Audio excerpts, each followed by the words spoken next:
Welcome to Virupakshi news channel. వార్తలు చదువుతున్నది విరూపాక్షి లతారెడ్డి. ఈనాటి వార్తా విశేషాలు. ఉగ్రదాడికి పాల్పడిన ఉగ్రవాదులను వేటాడి మరీ పట్టుకుంటాం. కేంద్ర హోంమంత్రి అమిత్ షా ప్రకటన. పెహల్గాం ఉగ్రదాడిపై కేంద్ర హోంమంత్రి అమిత్ షా కీలక ప్రకటన చేశారు. ఈ ఉగ్రదాడిలో పాల్గొన్న ప్రతి ఉగ్రవాదిని వేటాడి మరీ పట్టుకుంటామని, వదిలే ప్రసక్తే లేదని ఆయన ప్రకటించారు. ఉగ్రదాడి అత్యంత హేయమైన చర్య అని అన్నారు. అందుకు ప్రతిఫలం అనుభవించేలా తాము రుచి చూపిస్తామని ప్రకటించారు. ఢిల్లీలో అసోం బోడో సమాజం నాయకుడు ఉపేంద్రనాథ్ బ్రహ్మ విగ్రహావిష్కరణ కార్యక్రమంలో ఉగ్రదాడి ప్రస్తావన సందర్భంగా ఆయన ఈ విధంగా మాట్లాడారు. పెహల్గాం దాడికి గట్టిగా బదులిస్తామని, ఉగ్రవాదాన్ని కూకటి వేలుతో పెకిలించి వేస్తామని చెప్పారు.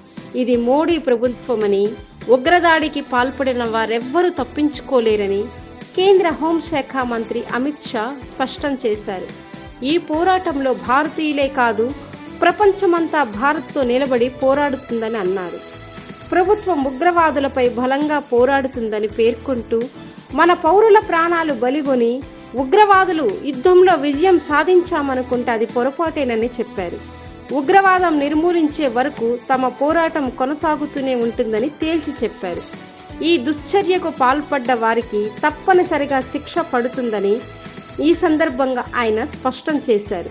ప్రధానమంత్రి నరేంద్ర మోదీ నాయకత్వంలో అది ఈశాన్య ప్రాంతమైన, వామపక్ష తీవ్రవాద ఉన్న ప్రాంతం అయినా, కాశ్మీర్పై ఉగ్రవాద నీడ అయినా ప్రభుత్వం అందరికీ బలమైన సమాధానం ఇస్తుందని ఈ సందర్భంగా అమిత్ షా హెచ్చరించారు.